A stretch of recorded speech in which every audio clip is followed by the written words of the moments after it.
Shalom anak-anakku sekalian.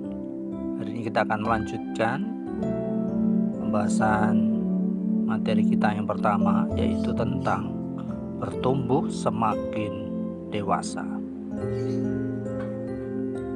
Sebelum kita lebih jauh membahas tentang materi kita akan berdoa terlebih dahulu. Bapa di surga, terima kasih, kami bersyukur hari ini kami akan melanjutkan pembahasan tentang materi bertumbuh semakin dewasa. Aku berkati supaya kegiatan pembelajaran yang kami laksanakan melalui media video ini memberkati kami semua. Terpuji akan nama-Mu, dalam nama Tuhan Yesus kami berdoa. Amin.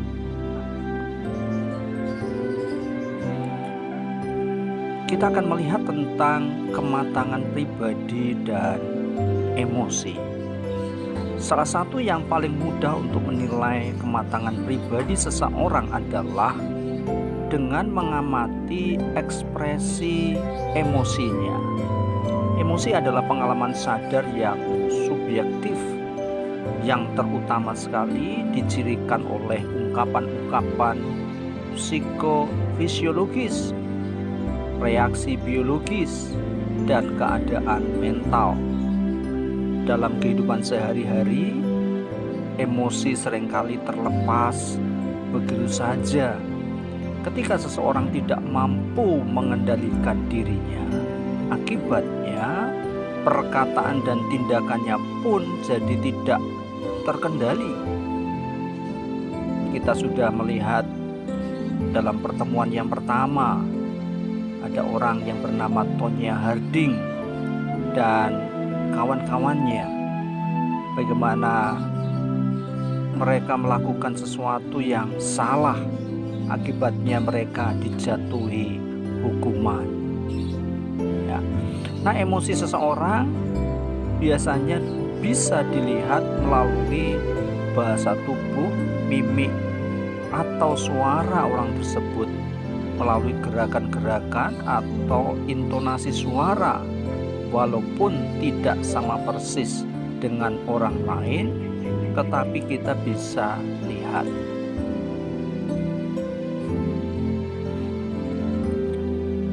Menurut Ekman dan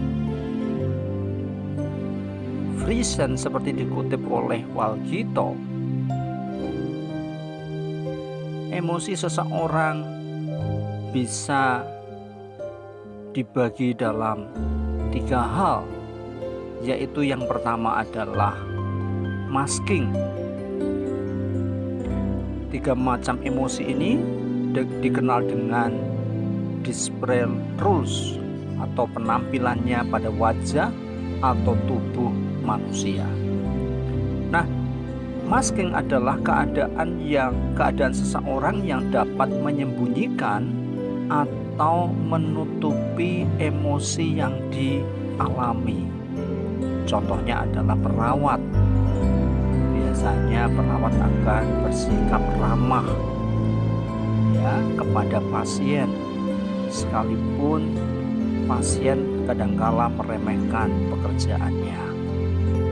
Kemudian yang kedua adalah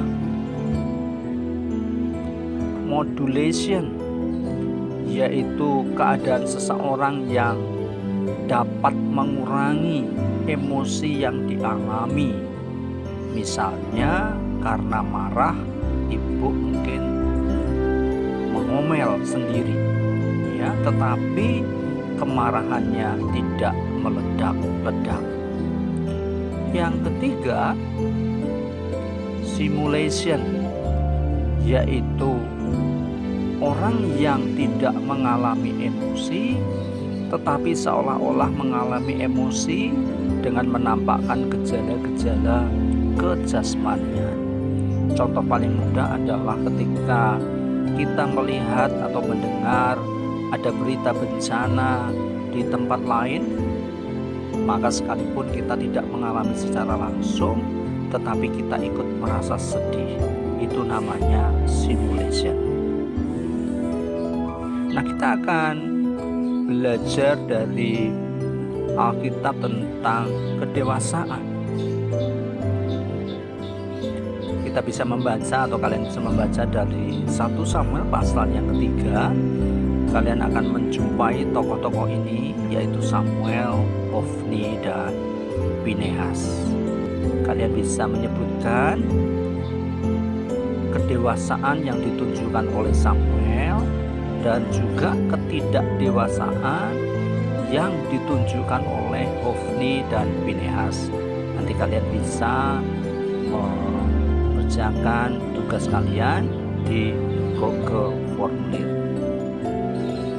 Kemudian contoh yang kedua ketidakdewasaan adalah adanya perpecahan di gereja. Kalian bisa lihat dalam kitab 1 Korintus pasal 3 ayat 1 sampai 9. Kalian juga nanti bisa menyebutkan perpecahan seperti apa yang terjadi dengan jemaat di Korintus. Nah, anak-anak sekalian, Rasul Paulus menyebutkan dalam 1 Korintus pasal 13 ayat 11, dia berkata demikian. Ketika aku kanak-kanak, aku berkata-kata seperti kanak-kanak, aku merasa seperti kanak-kanak, aku berpikir seperti kanak-kanak. Sekarang sesudah aku menjadi dewasa, aku meninggalkan sifat kanak-kanak itu. Nah, setelah kalian bertumbuh menjadi dewasa, maka tentu kalian harus meninggalkan sifat kanak-kanak. Apa saja itu? Ngambek, ya. Kemudian sifat-sifat yang lain yang menunjukkan sebagai sifat kekanak-kanakan, suka mutung, gampang menyerah. Itu adalah sifat kekanak-kanakan yang harus kita tinggalkan. Gampang marah, tidak mau mengerti. Nah, sifat ketidakdewasaan itu harus kita tinggalkan. Nah, silakan kalian membaca juga dalam Amsal pasal 2 ayat 6. Dalam ayat itu disebutkan, karena Tuhanlah yang memberikan hikmat, dari mulutnya datang pengetahuan dan kepandaian. Kalian bisa menjelaskan arti atau makna dari ayat itu. Kemudian dalam 1 Raja-Raja pasal 4 ayat 29 sampai 30, di sana dikatakan demikian, dan Allah memberikan kepada Salomo hikmat dan pengertian yang amat besar serta akal yang luas seperti dataran pasir di tepi laut, sehingga hikmat Salomo melebihi hikmat dari segala bani timur dan melebihi segala hikmat orang Mesir.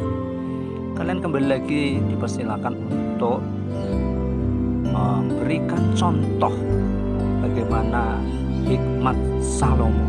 Seperti apa hikmat Salomo? Apa yang dia lakukan sehingga orang sangat-sangat menghargai atau mengagumi hikmat dari Salomo. Kalian bisa menyebutkan bukti-bukti tindakan Salomo yang menunjukkan bahwa dia adalah orang yang berhikmat.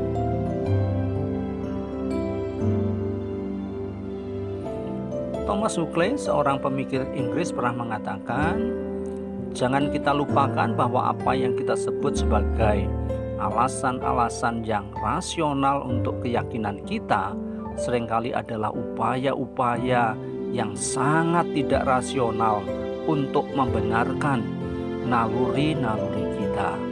Apa maksud Huxley dengan kata-katanya ini? Maksudnya adalah seringkali kita berusaha untuk membenarkan naluri-naluri kita yang egois, yang emosional, yang tidak peduli terhadap orang lain dengan alasan-alasan yang tampaknya rasional. Misalnya, seorang remaja laki-laki yang menuntut agar pacarnya memenuhi kebutuhan seksualnya dengan mengatakan, kamu harus buktikan bahwa kamu betul-betul sayang aku. Kalau kamu betul-betul sayang aku, kamu mestinya rela tidur dengan aku. Bagaimana dengan remaja Kristen? Apakah dia akan mengikuti ajakan pacarnya tersebut? Saya percaya remaja Kristen yang dewasa, remaja Kristen yang takut akan Tuhan tidak akan mau melakukannya. Saya kira hanya itu pembelajaran kita untuk pertemuan yang kedua ini. Kiranya Tuhan Yesus memberkati kita semua. Sekali lagi mari kita datang kepada Tuhan, kita berdoa. Terima kasih sekali lagi untuk pembelajaran hari ini. Kiranya kami semua diberkati menjadi orang-orang yang bertumbuh semakin dewasa. Dalam nama Tuhan Yesus kami berdoa.